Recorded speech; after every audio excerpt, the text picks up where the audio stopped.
the duties and responsibilities of every squad members. We would like to inform the public not to panic because we will use blank ammunition.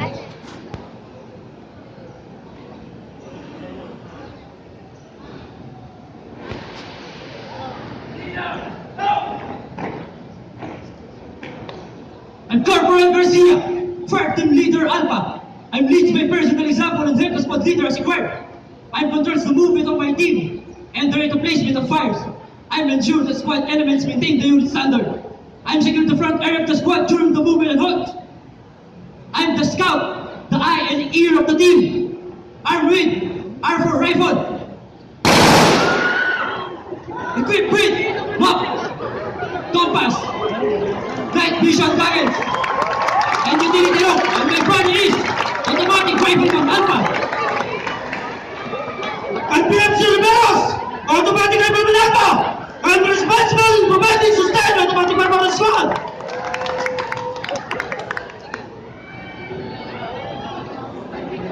I secure block area of the squad during movement and launch. I'm proficient in operation, maintenance and utilization of this weapon. I'm with the squad automatic weapon.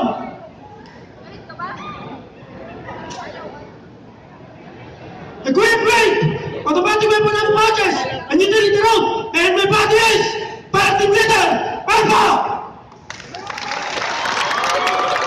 I'm PMC Bandino, the leader Alpha. I'm responsible to provide the innate capability to the squad for maximum firepower. I secure the flank area of squad during movements and all. I'm with Alpha rifle. Attached with grenade launcher and equipped with 40 mm ammo pouches and utility rope. And my body is Rifleman Alpha. I'm PMC Santos, Rifleman Alpha. I'm responsible for food supply and medical requirements of the team. I monitor health and hygiene of the team and administer person and act as a combat lifesaver of the team. I provide clear security for the team and arrange transit regions for my team during operation. I'm with a working rifle. Equipped with medical kit, cooling utensils, and utility rope, and my body is the Legion Alpha. I'm Sergeant Casulang, squad leader. I'm responsible for all the infantry squad tasks or fails to do. I'm a tactical leader and he leads by example. I ensure that the skills and fitness of the squad is maintained. I'm with Alpha rifle. Equipped with map, compass, modern radio, binocular, utility rope, and my body is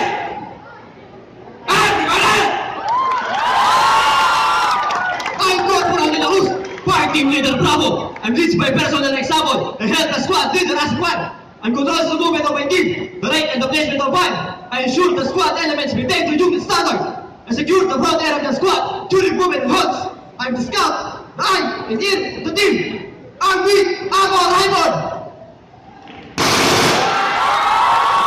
Equipped with map, compass, night vision goggles, and utility rope. And my body is automatic rifle ng Bravo. I'm PMC Nicolas, automatic rifle ng Bravo. I'm responsible in providing sustained automatic fire for the squad.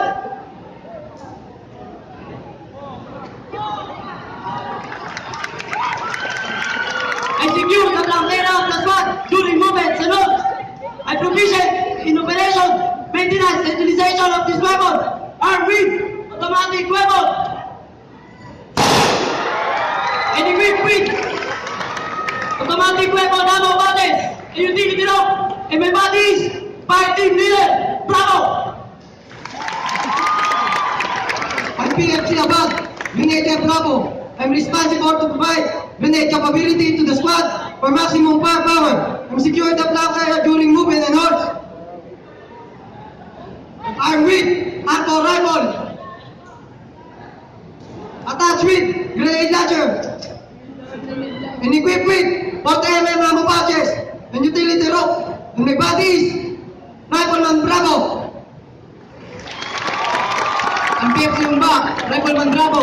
I'm responsible for the food supply and medical requirements of the team. I monitor health and hygiene of the team and administer first aid, and act as a combat lifesaver of the team. I provide rear security for the team, and there is a track or traces left by squad team during operation. Armed with M40 rifle. And equipped with anti kit. Tool in the scene. Continue to may madres. Teenager Bravo.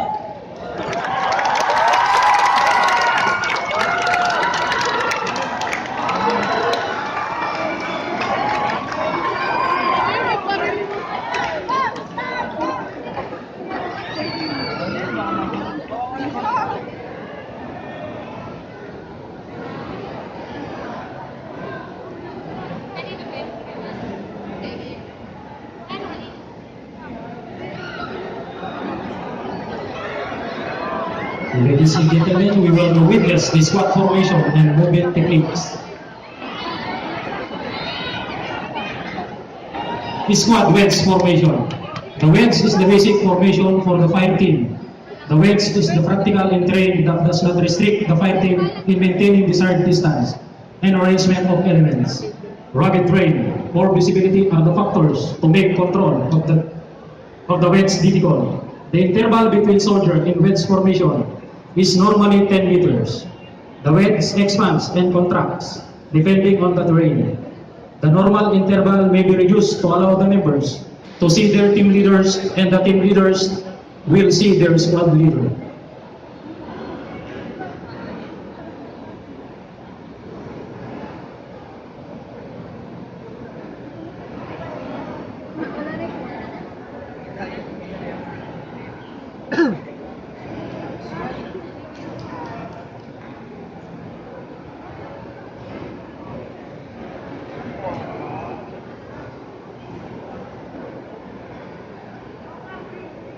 The squad column formation.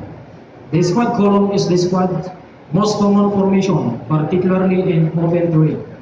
It provides good dispersion laterally and depth without sacrificing control and facilitates maneuver. The lead fire team is the base fire team. When the squad moves independently or as the rail elements of the squad, the rifleman in the tail fire team provides rear security.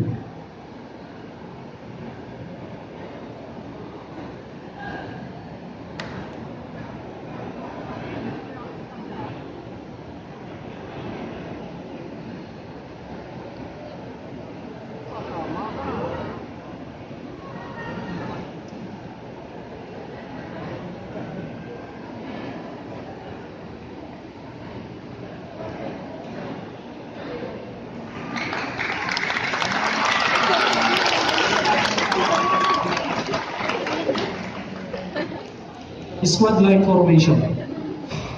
The squad line formation is used an assault formation, but difficult to control. Provides maximum firepower to the front. When acting as base squad on the platoon, the fire team on the right is the base fire team.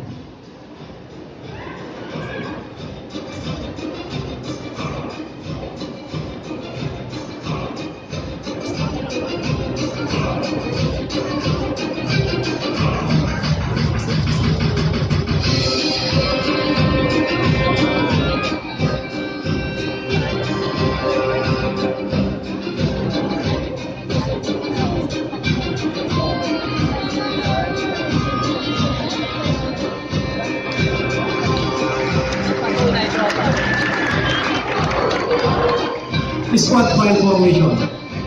The squad file is the prepared formation in densely vegetated terrain and limited visibility environment. The squad file has the same characteristics as the fire team file. The squad leader may position himself at the front, second in position, if he desires increase his control over the formation, exert greater leadership, presence, or to be immediately available to make key decisions, to provide additional control over the rear of the formation. The fire team leader can be positioned at the second to the last position of the squad formation.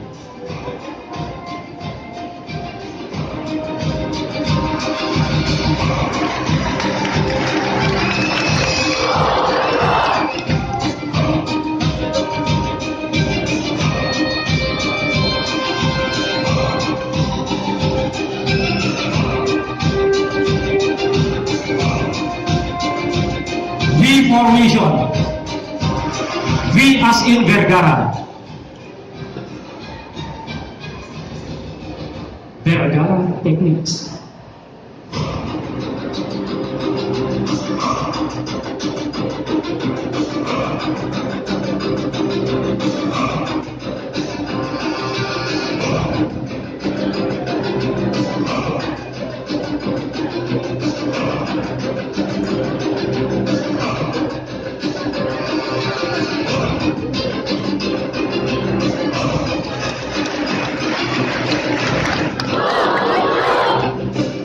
Ladies and gentlemen, we will now witness the movement techniques of this squad.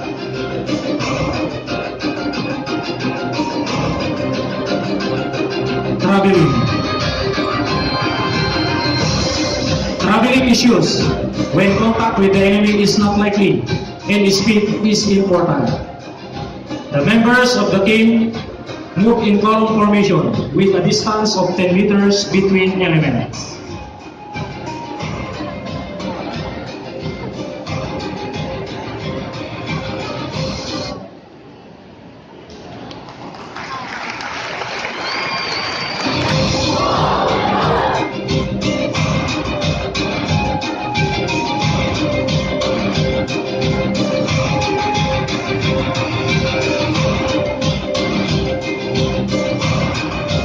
Traveling overwatch.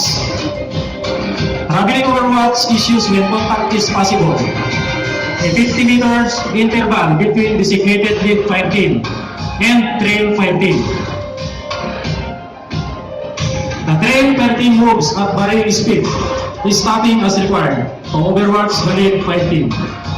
Visual contact is maintained with the lead fire team at all times. The trail fire team overwatch at a such distance that will allow them to provide fire and maneuver to support the leading fire team. In wooded areas or restricted terrain, the teams reduce speed and intervals. Yung pinakbuhan. Pag udyo nasa uli ang takot.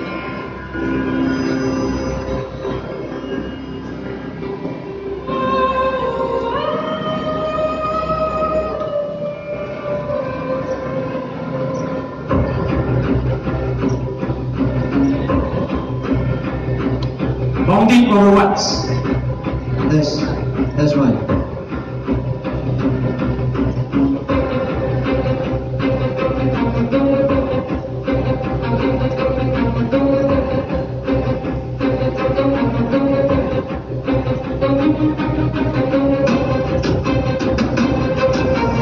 Bounding overwatch is used when contact is expected.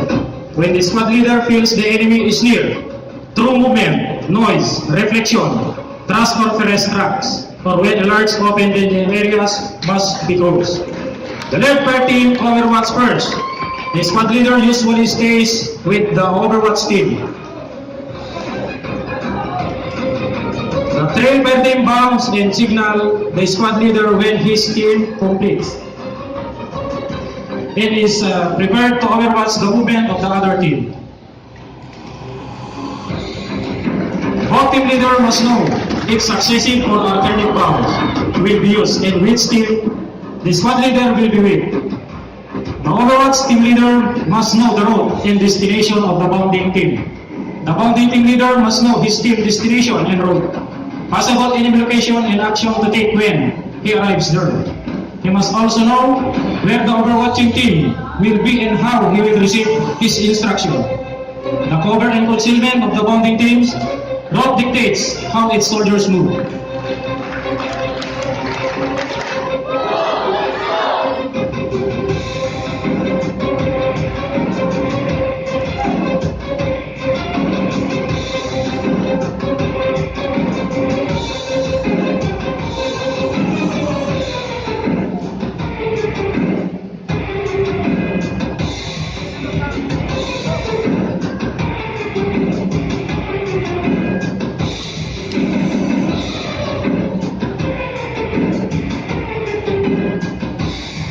Bumping overwatch after hitting.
Ladies and gentlemen, we will now witness SOPs on crossing danger areas or obstacles. River crossing. The left fire team leader signals for the halt in a danger area. The squad leader goes to the front, assess the situation, and select the crossing point which provide the best cover and concealment.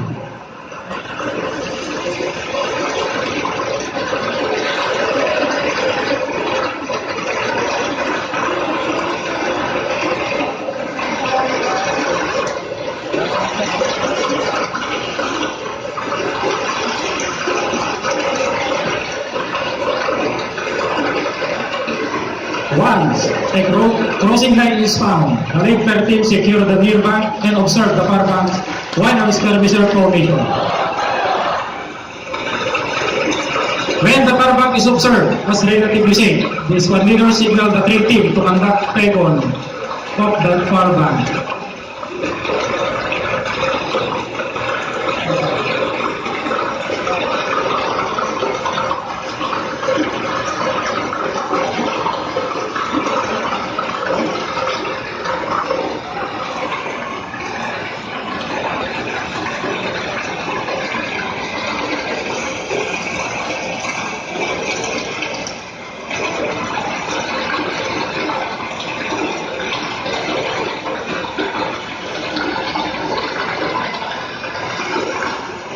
When the far bank is cleared, the train team leader signaling the left fire team to cross and continue their current mission.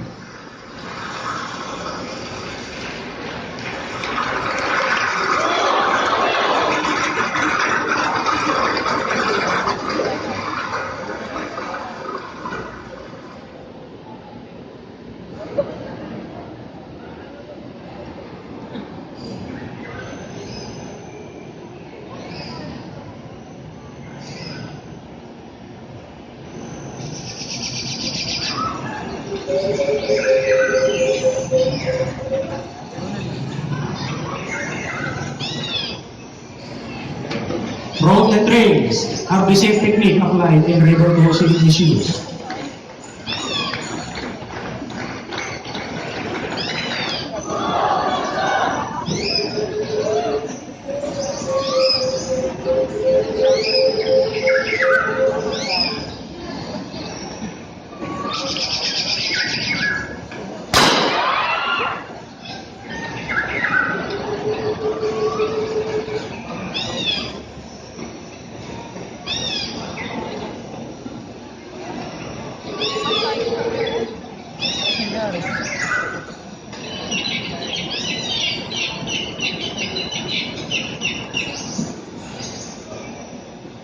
Barbed and fences.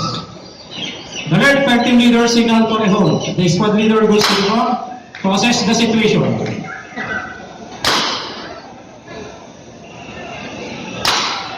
The left fire team crosses with each member being held across, followed by the dream team.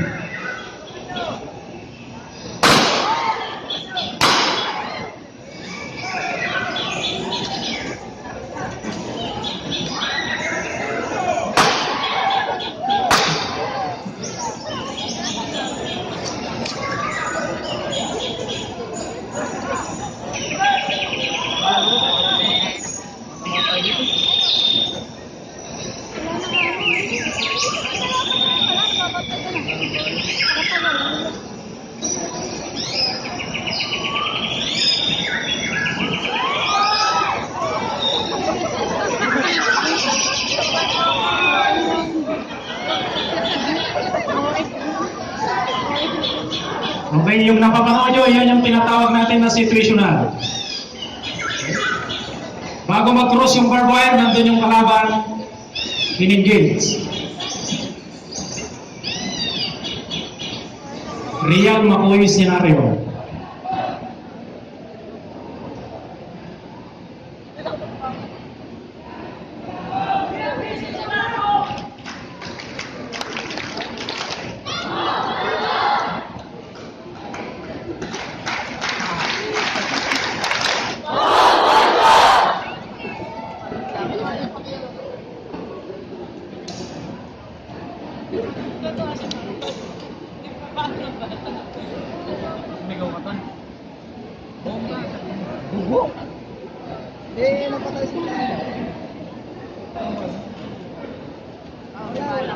Kaso wala na siya yung pinakabuha ko. Oo. Kaya nalang ito.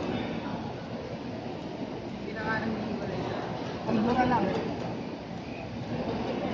Squad leader account for soldiers report organized or reorganized to continue for the next mission.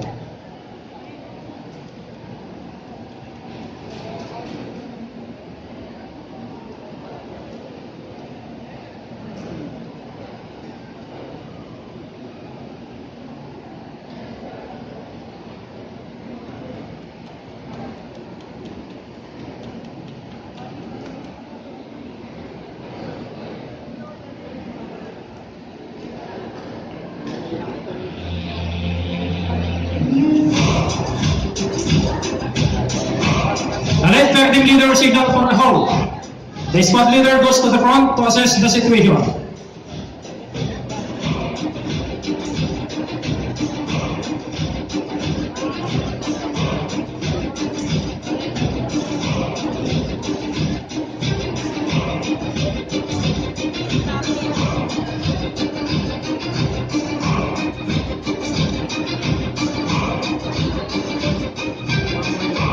The late team cross with each member being held across followed by the train team.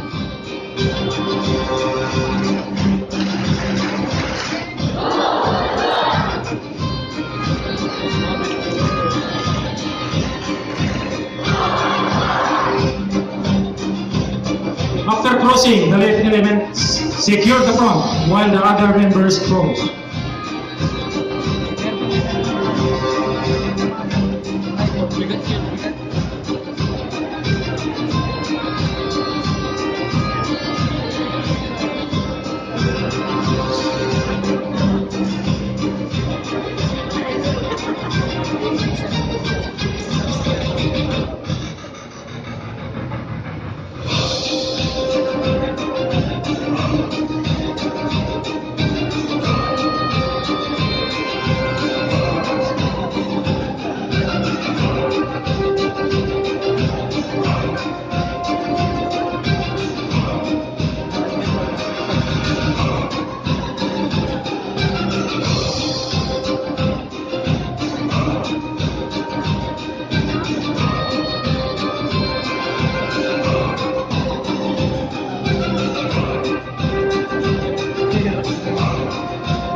After the last element of train team has crossed, he signals for the squad leader to resume the movement.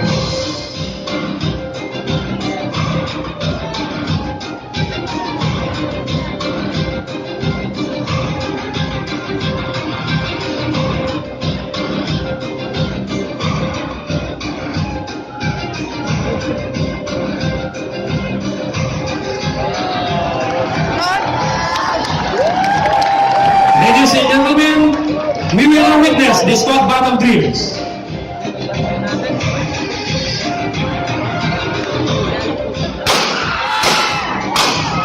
React to contact or meeting engagement. Situation. The squad resume fire from enemy individual closer weapon. Soldiers immediately drop, take over and return fire in the direction of contact. The squad locate and engage known enemy position with well-aimed fire. The team leader control fires using standard fire command. Soldiers maintain contact with the soldier on the left and right, and the team leader and report the location of the enemy position. The squad leaders move up to the fire team in the contact and link up with the team leader. Determine whether or not move out of engagement area. Determine whether or not he can gain and maintain suppressive fire with his element in contact. His squad leader account.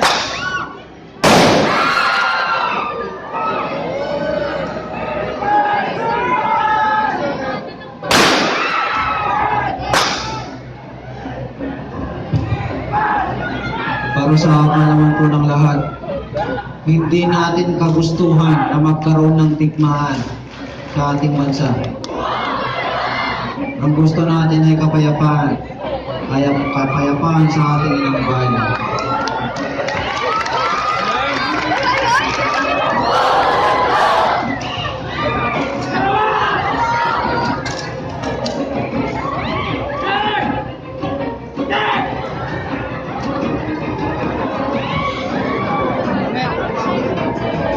Ano mo yun?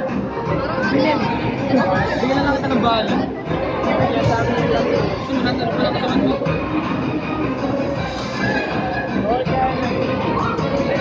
Ito ko yan.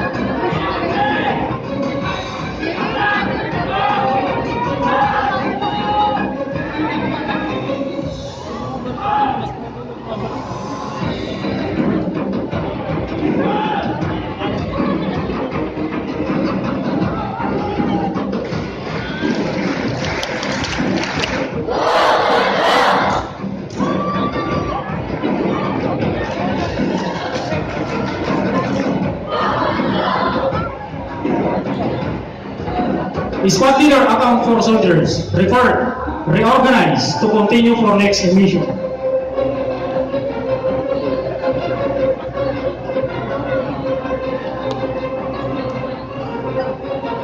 Sa mga manonood pong nandito, pagmasdan niyo po ang mga kawal, sundalo ng ating bansang Pilipinas.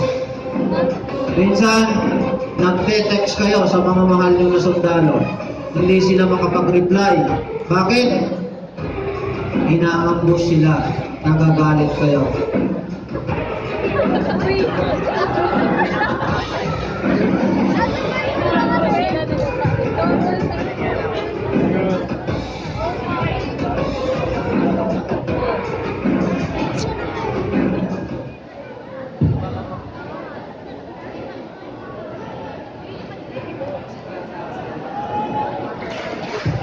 Break contact or fire ambush.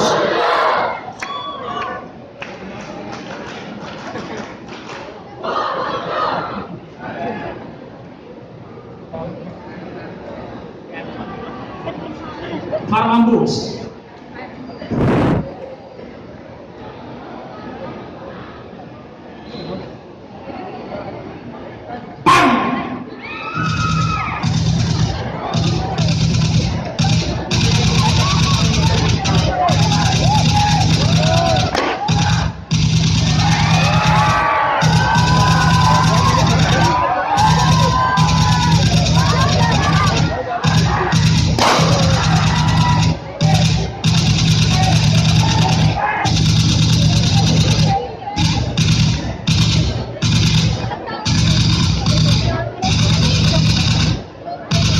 The squad is under enemy sniper fire and must break contact. The moving element uses fragmentation and smoke grenade to mask its movement. The moving element takes up this designated position and engages the enemy. The squad leader account for soldier report. Reorganize to continue for next mission.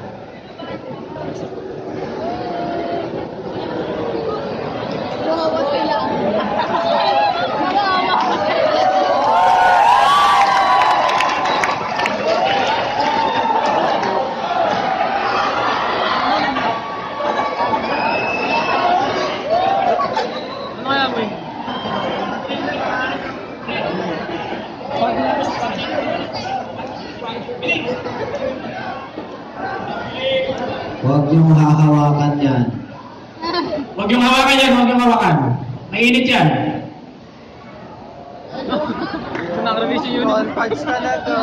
Sa mga manonood pong nandito, ang armed forces ay naglalayong ipahatid ang kapayapaan sa ating inang bayan. Hindi natin gusto ang digmaan. Ang sa ating land, magkaroon ng mapayapa, masagana, at kaaya. React to ambush. Hasty ambush.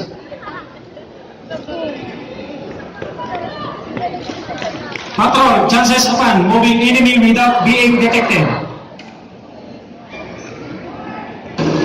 The squad automatically detracts. The squad occupy advantage position and conduct an ambush.